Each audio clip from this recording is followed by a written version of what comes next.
Do you want to learn how to use keyboard shortcuts that are going to make you more productive as a developer in Xcode? If so, let's talk about some new keyboard shortcuts in Xcode 16 that you can leverage for building and running the application. A lot of these keyboard shortcuts are ones that I use. Some of them are ones that I'm trying to learn, so I'm going to teach you them so that they stick a little bit better for me.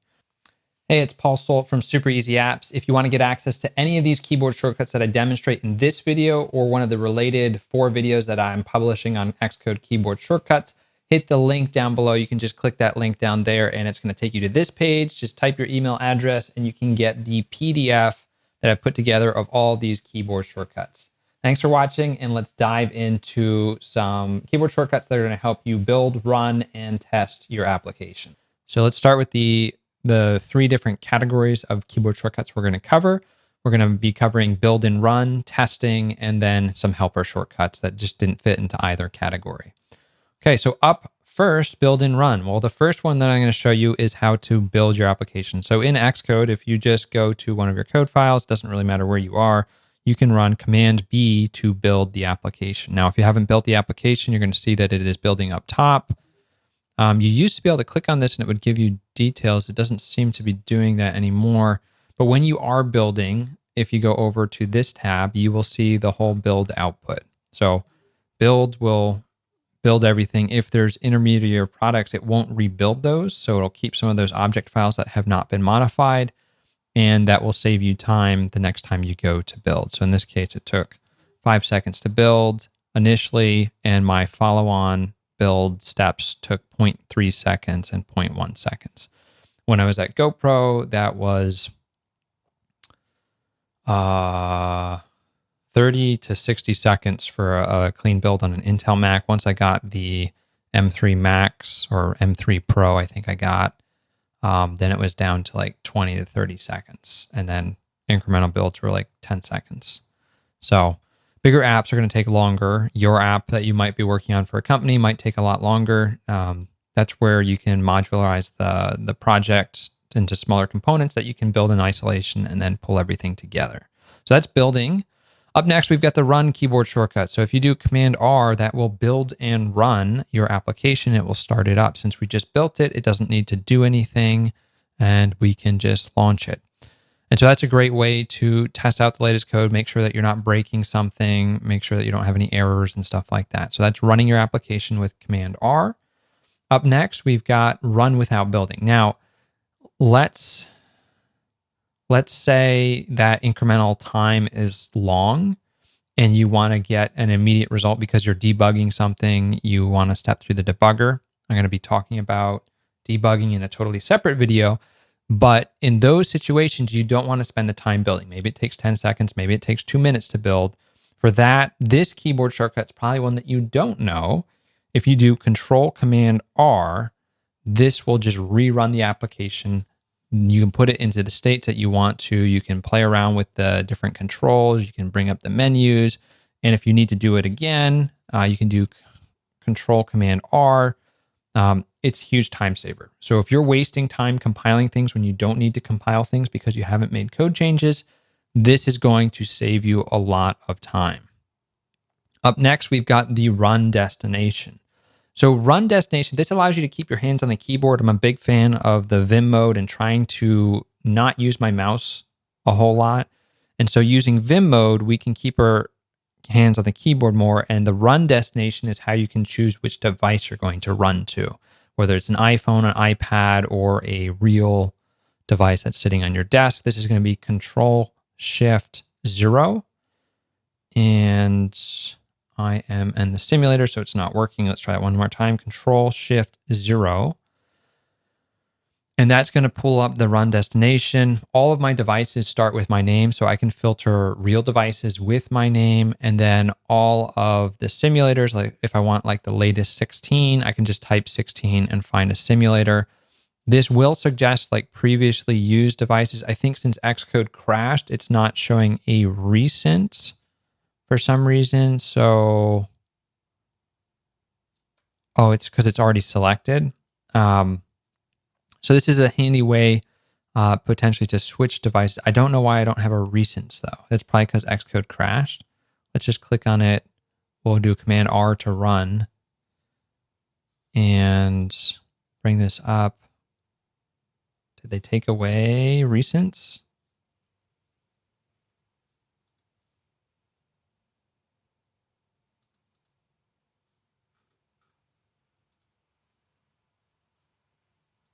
Well, something about Xcode's not suggesting it, but that's how you get to it. So that's run destination. Up next is the clean the build folder. A lot of times when you're working with different dependencies, you could pull in a dependency that's wrong. Sometimes you just need to clean everything and rebuild from scratch. So that is the Command-Shift-K. This fixes a lot of issues. There's a dialog appearing, so let's look at that dialog. This will happen the first time you do it, and this will delete all the products and intermediary files in your build folder. It will also stop any currently running app or testing sessions. So you can hit this checkbox to not see this again. I'll just hit that and hit clean, and that's going to clear out everything. And then if we do a build with Command R, it is going to rebuild everything. You're going to see the build up top. It's going to finish, and then it's going to execute and run on your simulator or your real device. Up next, we've got stop. So whether you're building a really long build process or you are running the application, you can just do command period. I'm guessing you probably don't use this one, but I find this one super helpful when something's not right, when I know that I have to make a change. And especially when I was in the Intel Mac, like sometimes it was a little bit sluggish to respond when I'm building the app. Stopping it when I know, okay, like I don't want it to do anything, let's rebuild it. So if I were to clean this and I were to build, it's going to take time to build. Let's try that one more time. Command clean. And then if I do my run, it's going to build, but I can interrupt this. So if I do a command period, we can cancel the build as well as cancel the running application. So that's super useful. All right, so those are the keyboard shortcuts for build and run. The first one we learned was building, then we learned running, then we learned running without building, which can save you a lot of time if you're spending a lot of time compiling things that don't need to be compiled. And then choosing your run destination. This is just another keyboard shortcut to keep your fingers on the keyboard. And then cleaning the build folder, which is super useful, though it can slow you down if your app takes a long time to build, but it can fix problems that are weird. And then stopping the app with command period is something I use a lot. So run without building and stop are probably two keyboard shortcuts that I would recommend that you focus on. Up next, we've got testing. So what testing keyboard shortcuts can we leverage? The first one is going to be Command U. So Command U will go ahead and build and run your unit tests. So if we do that, we'll see that it builds, succeeds, and then it runs our unit tests. I have 2 tests in this project. Apparently, I haven't written a lot of tests for my Brew Coffee app because there's not a whole lot of code to test. Yeah, so that's running tests. Build for testing. I will do this as a sanity check. So if I'm refactoring a lot of stuff, you can see I've got a lot of different changes in different places to support store kits.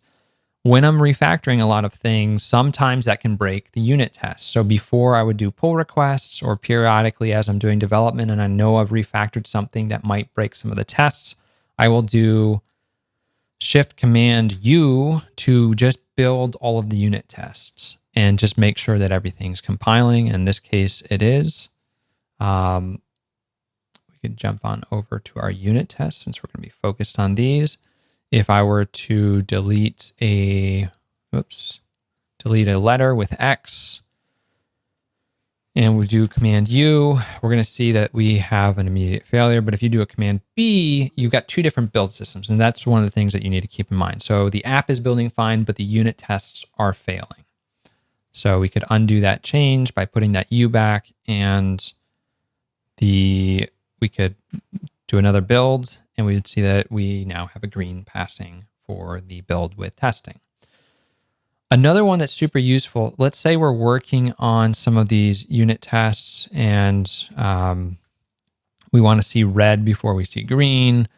And so we're working on this one test and we're just trying to confirm that like this rounding behavior is behaving like we would expect. We see that this one has failed. We're executing one test in the results down below, and we can retest this by fixing this unit test. So I can fix it, and then I can do there's going to be 4 keys. So Control, Option, Command, G. And we can rerun that single test and see if it can pass. And that's how we can get green on that unit test. So that's super helpful so that you're not running through a whole onslaught of unit tests that are not related to what you're fixing. Super, super helpful. Up next, we've got Analyze. Now, I don't have any good examples of this in my application because I don't have any problems with this application, and I don't have any problems with my other application. But Analyze is a way to statically look at the code and see if there's any issues.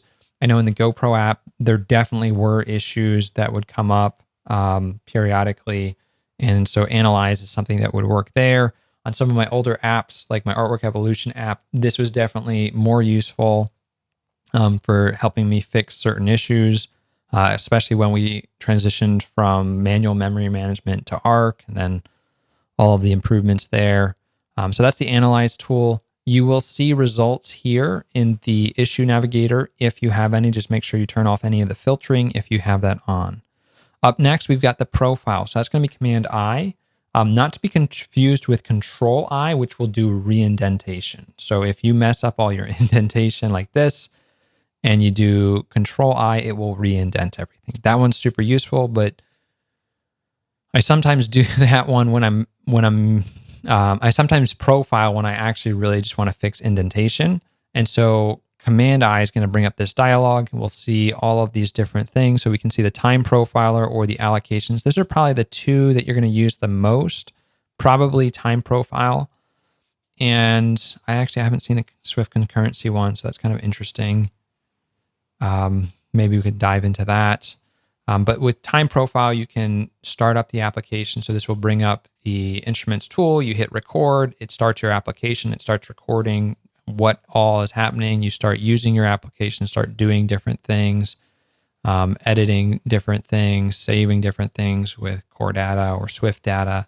And then you can inspect, you can stop the app and you can inspect okay, was something interesting happening in this region? And there's different ways to filter. I'm not going to get into all of instruments, but that is the starting point for instruments. That's how you get into it. So that is profiling. Up next, we've got the recap for this section. So we talked about testing, and we talked about being able to run all of your unit tests, being able to just build your unit test to have a sanity check to make sure that you haven't broken something from a refactor, testing a test case that you just ran in isolation. So if you hit these little buttons, this will run one test. And if you want to rerun that test without using your mouse to select that again, you can just use this keyboard shortcut, which I use a lot. And that is the Control, Option, Command, G to retest. Analyze and Profile are two tools that can help you improve the code quality and find issues that you might not be aware of. Okay, so last but not least, we've got some helper shortcuts. I've got 3 here that I want to cover. So we've got the edit scheme. This one I use a ton. So Shift, Command, and then comma. That's going to bring up the scheme editor, which allows you to change any of the build settings, the run settings, the test settings, profile settings, analyze settings, and archive settings. So you can configure these. Most likely you're going to be playing around with the run. You can pass in arguments or environmental variables.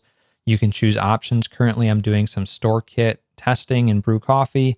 So I've got a StoreKit local file for testing in-app purchases. And then you can do diagnostics. Turning on these different sanitizers and running your app again will help you track down certain memory problems or thread problems. These have been super helpful for me in the past when I've worked on multi-threaded applications that were in C and C++. So I really appreciate the tools in here. And then in terms of testing, if you need to turn on and off certain tests, you can use a, what is this called? A test plan. Every time I've created a test plan in Xcode 16, I feel like Xcode crashes. So I'm not going to do that right now, but this is probably something that I do need to create for my application. So that's a little bit about editing schemes. Schemes are how we drive the application and in these different configurations. Okay, up next, a lot of times you'll have a lot of output on your console, and that can be a little bit bothersome if you're just trying to look at something. So the clear clear console command is super useful. So this is similar to the clean the build folder. It's just Command K to clear the console. So if we go ahead and run the application, we'll have a lot of output. Once I start tapping or interacting or pulling up different menus, we're going to see a lot of outputs. Some of the system libraries run. And so if you're trying to track down a problem, you can just do Command K, clear it out, and life gets a lot simpler. Another thing related to the console, I'll show you real quick. This is not a keyboard shortcut, but if you do a bang or exclamation mark and then subsystem and then com.apple, this will disable any output from Apple. Apple tends to spam the console with a lot of stuff. So that can be really useful when you're interacting with your application and you're seeing things that you shouldn't be seeing in the application, like this right here. Maybe this is important, but a lot of times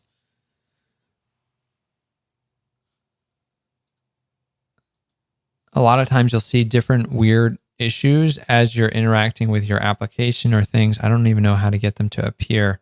I feel like this was on occasion showing me some random garbage. So filtering is down here.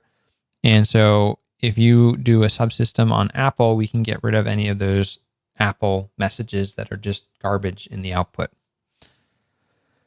And last but not least, let's talk about fixing issues. So this is a cool way to fix multiple issues, though it is a little bit risky. I would prefer like a fix all issues in file, and I don't know if that one exists. So let's just do a quick search. I only see fix all issues. So you can fix each of these issues automatically. So what I did is I have a typo here, and Xcode can detect this and offer a suggestion to replace accuracy with accuracy, and we can fix that. But if we have a lot of these issues, we can use this keyboard shortcut to fix all of them. And I don't like doing this unless I don't have any other changes, because it's hard to know where these changes are once you have a lot of other changes. So I would only fix all the issues if I had committed and then sort of had a clean slate. And I do not have a clean slate right now because I'm in the middle of integrating the StoreKit stuff. But for this one, these are the only two issues that I have. We can see them here. And if I want to fix them all in one go, there's not even a fix option over here, which is a little bit odd. We have to use this keyboard shortcut. So that's going to be Control, Option, Command F, and that will fix both of these issues. They'll go away. We can go ahead and we can run the app. And this is a unit test, so we can also run the unit tests and just verify that everything is working. So those are some of the helper shortcuts, how to edit the scheme. That's probably the most useful if you're feeling overloaded with the console spam and you just want a clean slate. Cleaning the console is probably useful. Fixing all issues is helpful only in certain situations when you're doing big refactorings or you've got a lot of issues and you want to fix them to get to a better state, but not all of the fix-its are going to be the right ones. That's where you have to be careful. All right. Thanks for watching this video. We talked about building and running your application. We talked about testing and some helper shortcuts that are going to make you more productive in Xcode, whether it's Xcode 16 or Xcode 17, whenever that comes out next year. These keyboard shortcuts are going to still be there, and they're things that you should learn so that you can become more productive. If this was helpful, hit the like button. Thanks for watching. And my next video is going to be all about, I think, debugging, or my next shortcuts video is going to be all about debugging and keyboard shortcuts related to that. I know some of them, but I don't know them well enough. So we're going to practice them together so that we can become more proficient when we're stepping through the debugger. Thanks for watching, and I will see you in the next video.